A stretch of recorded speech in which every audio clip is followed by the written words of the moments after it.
அனைவருக்கும் வணக்கம். இப்போ நம்ம இந்த வீடியோவில் என்ன பார்க்க போகிறோம்னா, இதில் இருக்கிற டிப்ஸ் எல்லாமே உங்களுக்கு வந்து உபயோகமாக இருக்கும். நீங்கள் வந்து வீடியோ வந்து முழுசாக பாருங்கள், ஸ்கிப் பண்ணாமல். அப்போ தான் வந்துட்டு உங்களுக்கு வந்து நிறைய டிப்ஸ் இதில் இருக்குது. இப்போ வந்து நம்ம வந்து லெமன்லாம் வந்துட்டு புளியும் போது அந்த விதை தனியாக எடுக்கிறதுக்கு வந்து நம்மளுக்கு வந்து கஷ்டமாக இருக்கும். அந்த மாதிரி இருக்கும்போது நீங்கள் வந்துட்டு இந்த மாதிரி நீங்கள் ஃபஸ்ட்டே புழிஞ்சு எடுத்துகிட்டு லாஸ்ட்டாக இந்த மாதிரி வடிகட்டினீங்கன்னா இந்த மாதிரி வந்து நீங்கள் வந்து இந்த விதைலாம் வந்துட்டு ரொம்ப ஈஸியாக எடுத்துடலாம். அடுத்தது வந்துட்டு இப்போ வர காலம்லாம் வந்துட்டு ரொம்ப கொசுவாக இருக்கும். அந்த கொசுலாம் நம்மளுக்கு வராமல் இருக்கிறதுக்கு கொஞ்சமாக விளக்கில் வந்துட்டு கற்பூரம், 2 கிராம்பு, கொஞ்சம் பிரிஞ்சி இலை இதெல்லாம் போட்டுட்டு மெயினாக வந்து நீங்கள் வேப்ப எண்ணெய் போட்டுக்கோங்க. இது வந்து அங்கங்கே உங்கள் வீட்டில் வந்துட்டு விளக்கேற்றி வைங்க. ஆனால் கொசுலாம் வராது. ட்ரை பண்ணி பாருங்கள் நீங்கள். இந்த மாதிரி சின்ன சின்ன விஷயம்லாம் நம்ம வந்து செஞ்சாலே நம்ம வந்து கொசு வர்றதெல்லாம் வந்துட்டு தவிர்த்துடலாம். இதனால் வந்துட்டு ரொம்ப விலை கொடுத்து கெமிக்கல் கொசுவத்திலாம் நம்ம வாங்கணும்னு இல்லை, இயற்கை முறையிலே நம்ம வாங்கி நம்ம வீட்டில் வந்துட்டு கொசு வராமல் தடுத்துக்கலாம். ட்ரை பண்ணி பாருங்கள். இது வந்து எந்த சைடு எஃபெக்டும் இல்லை.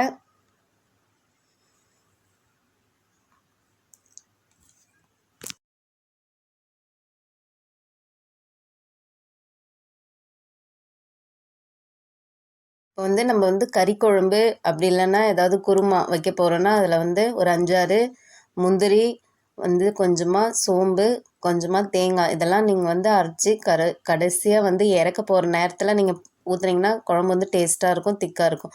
இந்த மாதிரி புடலங்காய் வாங்கினீங்கன்னா இதில் உள்ள சதை பகுதியெல்லாம் நீங்கள் நீக்கிட்டு அப்புறமா செய்யுங்க. அதுதான் உங்கள் உடம்புக்கு வந்து ரொம்ப நல்லது. இந்த சதை பகுதியெலாம் வந்துட்டு நம்ம போடக்கூடாது.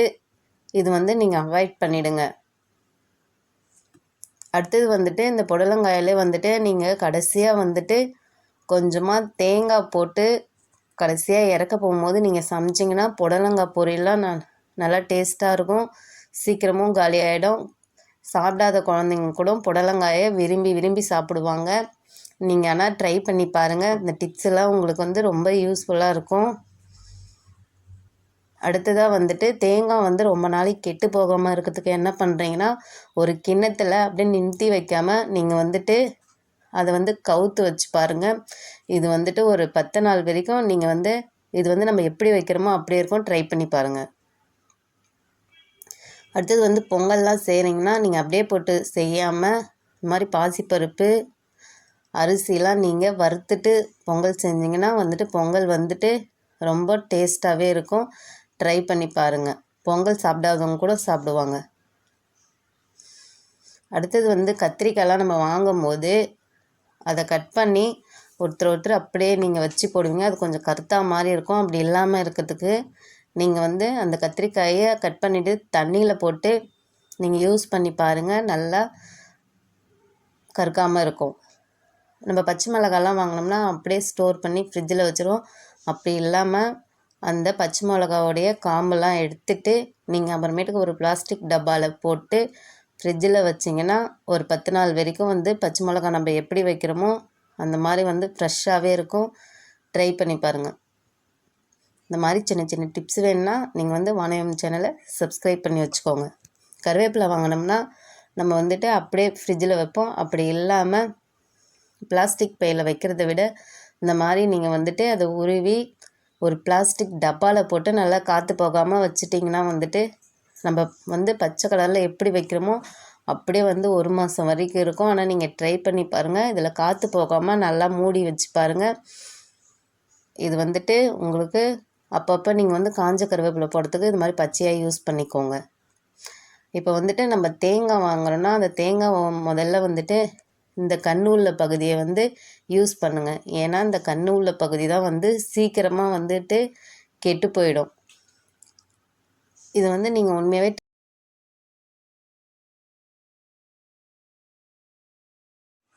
முருங்கைக்கீரை செய்யும் போது வந்து கசப்புத்தன்மையாக இருக்கும்னு சொல்லுவாங்க ஒரு சிலவங்க.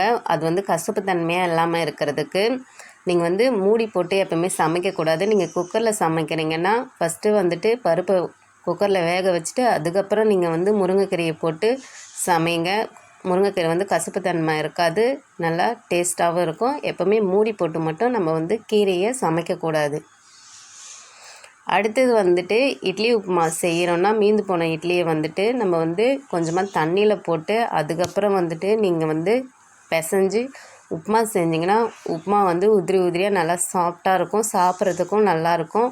இந்த மாதிரி குழந்தைங்க உப்புமா சாப்பிட்லனாலும் இந்த மாதிரி நீங்கள் செய்யும் போது வந்துட்டு குழந்தைங்க வந்து ரொம்ப விரும்பி சாப்பிடுவாங்க. நீங்கள் வந்துட்டு இதெல்லாம் ட்ரை பண்ணி பாருங்கள், உங்களுக்கு ரொம்ப யூஸாக இருக்கும். இப்போ தேங்காய் பால் எடுக்கிறோன்னா வந்துட்டு தேங்காய் பால் வந்து பச்சை தண்ணி ஊற்றி எடுப்போம். அப்படி இல்லாமல் நீங்கள் வந்துட்டு கொஞ்சம் வெதுவெதுப்பான தண்ணியில் வந்து நீங்கள் தேங்காய் பால் எடுத்திங்கன்னா தேங்காய் பால் வந்து ரொம்ப திக்காகவும் கிடைக்கும், கொஞ்சம் அதிகமான திக்கான பாலாகவும் கிடைக்கும். ட்ரை பண்ணி பாருங்கள். உங்கள்கிட்ட வந்துட்டு தேங்காய் நிறைய இருக்குது அப்படி இருக்குன்னா, இல்லைனா நான் தேங்காய் வந்து கொஞ்சமாக தான் யூஸ் பண்ணுவேன், ஆனால் வந்துட்டு இது ரொம்ப நாளைக்கு வரணும் அப்படின்னு சொன்னிங்கன்னா நீங்கள் வந்து இந்த தேங்காவை வந்து உடைக்காமல் வந்துட்டு ஃப்ரிட்ஜில் வந்துட்டு அப்படியே முழுசாக வந்துட்டு ஒரு பிளாஸ்டிக் கவரில் போட்டு நீங்கள் வந்து இந்த தேங்காய் வச்சிங்கன்னா நீங்கள் வந்துட்டு 1 மாதம் வரைக்கும் கெட்டு போகாமல் இருக்கும், அப்படியே இருக்கும், ஃப்ரெஷ்ஷாக இருக்கும். நீங்கள் வந்து ட்ரை பண்ணி பாருங்கள், இது கெட்டுலாம் போகாது. நம்ம பூஜை சாமான்லாம் தேய்ப்போம், அது வந்துட்டு ரொம்ப நேரம் கஷ்டப்பட்டு நல்லா தேய்க்கிற மாதிரி இருக்கும். அப்படி இல்லாமல் இந்த முறையை ட்ரை பண்ணி பாருங்கள், ரொம்ப ஈஸியாக இருக்கும். நம்ம வந்து புளிச்சக்கீரை வாங்கினோம்னா அந்த தண்ணியை வடிகட்டும் போது அந்த தண்ணியை வந்து வேஸ்ட்டு பண்ணாமல் நீங்கள் பூஜை பொருள் தேய்க்கும் போது வந்து இந்த தண்ணியை வச்சு நீங்கள் தேய்ச்சிங்கன்னா வந்து பூஜை பொருள் வந்து ரொம்ப பளிச்சுன்னு இருக்கும். யூஸ் பண்ணி பாருங்கள்.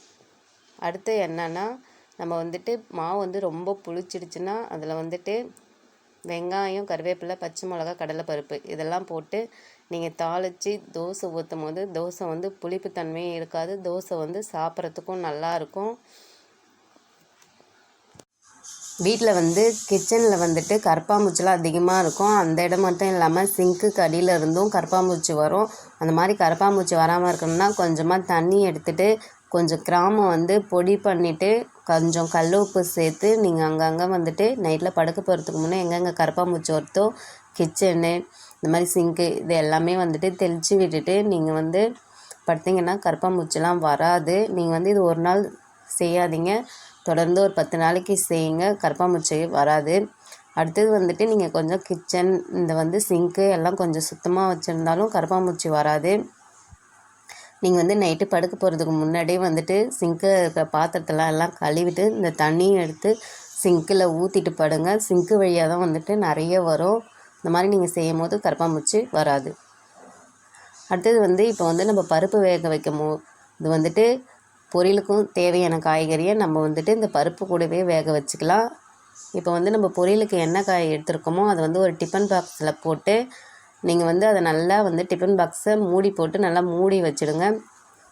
இந்த பொரியலுக்கும் தேவையான காயும் ரெடி ஆகிடும், நம்மளுக்கு பருப்பும் சாம்பாருக்கு தேவையானதும் ரெடி ஆகிடும். ட்ரை பண்ணி பாருங்கள். இதனால் வந்துட்டு நீங்கள் இந்த பொரியலுக்கு உண்டான காய் வந்து வெந்திருக்குமா இல்லையான்னு டவுட்டாக இருக்கும். அந்த மாதிரி இல்லாமல் இருக்கிறதுக்கு இங்கே பாருங்கள், நல்லாவே வெந்து போயிருக்கும். நீங்கள் இந்த மாதிரி செய்யும் போது பொரியலுக்கும் வந்துட்டு வேக வைக்கிற கேஸ் செலவும் மிச்சமாகும். உண்மையாகவே ட்ரை பண்ணி பாருங்கள், இது எனக்கு வந்துட்டு ரொம்ப யூஸாக இருந்தது. முருங்கைக்காய் வந்துட்டு வாங்கினோம்னா நம்ம அப்படியே வச்சுருவோம், அப்படி இல்லைன்னா வந்துட்டு கவரில் வைப்போம். அப்படி இல்லாமல் நீங்கள் குட்டி குட்டியாக கட் பண்ணி ஒரு சில்வர் பாக்ஸில் போட்டு நீங்கள் ஃப்ரிட்ஜில் வச்சுட்டிங்கன்னா வந்துட்டு ரொம்ப நாள் வந்து முருங்கைக்காய் கெட்டு போகாமல் இருக்கும். அடுத்த டிப்ஸ் என்னென்னா, நீங்கள் வந்து கத்தியை வந்துட்டு நம்ம வந்து சாணம் பிடிக்கிறதுக்கு வந்து காசு கொடுத்து பிடிப்போம். அப்படி இல்லாமல் நீங்கள் வந்துட்டு இந்த மாதிரி ஒரு கல் எடுத்துகிட்டு அதில் வந்துட்டு நீங்கள் நல்லா தேய்ச்சி விட்டிங்கன்னா வந்து கத்தி வந்து ரொம்ப ஷார்ப்பாக இருக்கும். இது வந்து ரொம்ப யூஸாகவும் இருக்கும். நம்ம வீட்டிலே வந்துட்டு எப்படியும் இந்த உரல் வச்சுருப்போம். அப்படி இல்லைனாலும் நீங்கள் வந்து பீங்கான் இருந்தீங்கன்னா அந்த பீங்கானில் கூட நீங்கள் வந்து இந்த கத்தியை வந்து ஷார்ப் பண்ணிக்கலாம். குக்கரில் வந்துட்டு பருப்பு வைக்கும் போது வந்து நம்ம வந்து தண்ணி கொஞ்சம் அதிகமாக ஊற்றினனாலும் அந்த தண்ணி வந்து பொங்கி பொங்கி வந்துட்டு நம்மளுக்கு வந்து ரொம்ப வேலை கொடுக்கும். அப்படி இல்லாமல் இருக்க நீங்கள் வெறும் கிண்ணத்தை வந்துட்டு குக்கரில் போட்டிங்கன்னா வந்துட்டு தண்ணிலாம் வந்துட்டு பொங்கி பொங்கி வெளியே வராது. இது ரொம்ப வந்து குக்கர் வச்சுக்கோங்கலாம் வந்து ரொம்ப யூஸாக இருக்கும். ட்ரை பண்ணி பாருங்கள். குக்கரில் வந்து பருப்பு தண்ணி கொஞ்சம் பொங்கி வந்தாலும் வந்துட்டு இந்த மேலெல்லாம் வந்து கழுவுறதுக்கு கஷ்டமாக இருக்கும். அப்படி இல்லாமல் இந்த குக்கர் மூடியை கழட்டிட்டு உங்கள் வீட்டில் வந்து டிஷ்யூ பேப்பர் இருந்தால் இந்த டிஷ்யூ பேப்பர் வந்துட்டு நீங்கள் வந்து இதில் போட்டு விட்டிங்கன்னா பொங்கி வந்தாலும் அந்த தண்ணி வந்துட்டு கீழே போகாமல் அந்த டிஷ்யூ பேப்பரில் நின்றுக்கும். அப்படி உங்ககிட்ட டிஷ்யூ பேப்பர் இல்லைன்னா வந்துட்டு எதனா ஒரு காட்டன் ஒயிட் கலர் துணி கூட எடுத்துக்கலாம். இதை நீங்கள் வந்துட்டு அப்பப்போ அலசி கூட யூஸ் பண்ணிக்கலாம். இந்த முறை வந்து ரொம்ப வந்துட்டு எனக்கு இந்த மாதிரி தான் நான் பண்ணுவேன். ரொம்ப யூஸாக இருக்குது. இந்த மாதிரி நீங்கள் சாண்ட்விச் எல்லாம் செய்யும் போது வந்துட்டு இதுக்கு உண்டான வந்து வெஜிடபிள்லாம் வந்துட்டு தனித்தனியாக நம்ம வைப்போம். அப்படி இல்லாமல் வந்துட்டு எல்லா காய்கறியும் கட் பண்ணி போட்டுட்டு அதில் கொஞ்சமாக மிளகுத்தூளும் கொஞ்சம் சால்ட் உப்பும் வந்து அடுத்தது வந்து டொமேட்டோ சாஸும் நீங்கள் போட்டு ஒன்றாவே வந்துட்டு கிளறி விட்டுட்டு அதுக்கப்புறம் வந்துட்டு ப்ரெட்டை சூடு பண்ணி நீங்கள் வந்துட்டு இந்த மாதிரி வைக்கும்போது உங்கள் வேலை வந்து ஈஸியாக முடியும். இது ரொம்ப டேஸ்ட்டாகவும் இருக்கும். இப்போ வந்து நம்ம ரிப்பன்லாம் வாங்கினோம்னா வந்துட்டு தையல் அடிக்காமல் வந்து நம்ம வந்து கொஞ்சம் அடுப்பு எரியும் போது வந்துட்டு அதில் வந்துட்டு நீங்கள் வந்து இந்த ரிப்பனை வந்து சூடு பண்ணி எடுத்துக்கிட்டிங்கன்னா வந்து பிரியாது. இதுக்கு வந்து நம்ம டெய்லர் கடைக்கெலாம் போக தேவையில்ல, தையலும் போட தேவையில்ல.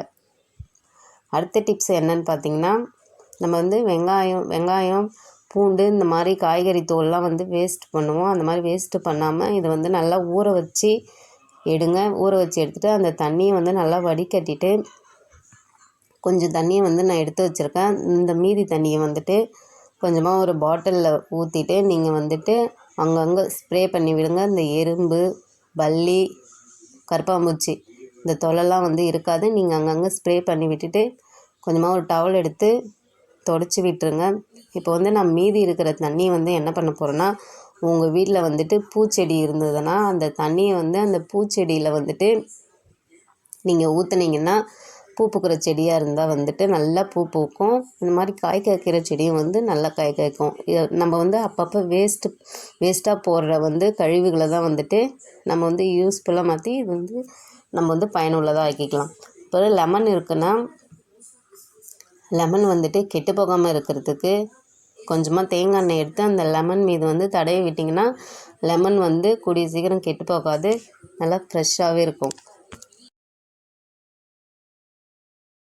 நம்ம வந்து எந்த ஒரு கிழங்காக இருந்தாலும் வந்து கொஞ்சம் வேகாத கிழங்கு கூட இந்த முறையில் வந்து நீங்கள் வேக வச்சிங்கன்னா சீக்கிரமாகவும் வேகும். என்கிட்ட வந்து உருளைக்கிழங்கும் இந்த கிழங்கு தான் இருந்தது, அதனால் நான் உங்களுக்கு காமிக்கிறேன். எந்த ஒரு கிழங்கு வகையாக இருந்தாலும் கொஞ்சமாக வந்து உப்பு தண்ணியில் போட்டு நீங்கள் ஒரு 10 நிமிஷம் ஊற வச்சிட்ட பிறகு அதுக்கப்புறம் வந்துட்டு நீங்கள் வந்து கிழங்கு வந்து வேக வச்சிங்கன்னா சீக்கிரமாக வேகும், நல்லாவும் இருக்கும்.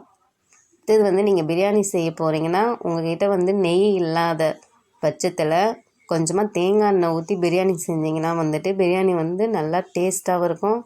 நீங்கள் ட்ரை பண்ணி பாருங்கள். தேங்காய் எண்ணெய் ஊற்றினா நல்லாயிருக்குமா இல்லையான்னு யோசிக்காதீங்க. நான் வந்து நெய்க்கு பதிலாக தேங்காய் எண்ணெய் தான் சேர்ப்பேன். நீங்கள் ட்ரை பண்ணி பாருங்கள், நல்லாவே இருக்கும். நம்ம வந்து சப்பாத்தி செய்யணும்னா ஃபஸ்ட்டு எடுத்த உடனே எண்ணெயை ஊற்றாதீங்க. அதுக்கப்புறம் கொஞ்சமாக நல்லா வந்துட்டு சூடு ஏறிட்ட பிறகு சப்பாத்தி வந்து அதுக்கப்புறம் எண்ணெய் தேய்ங்க.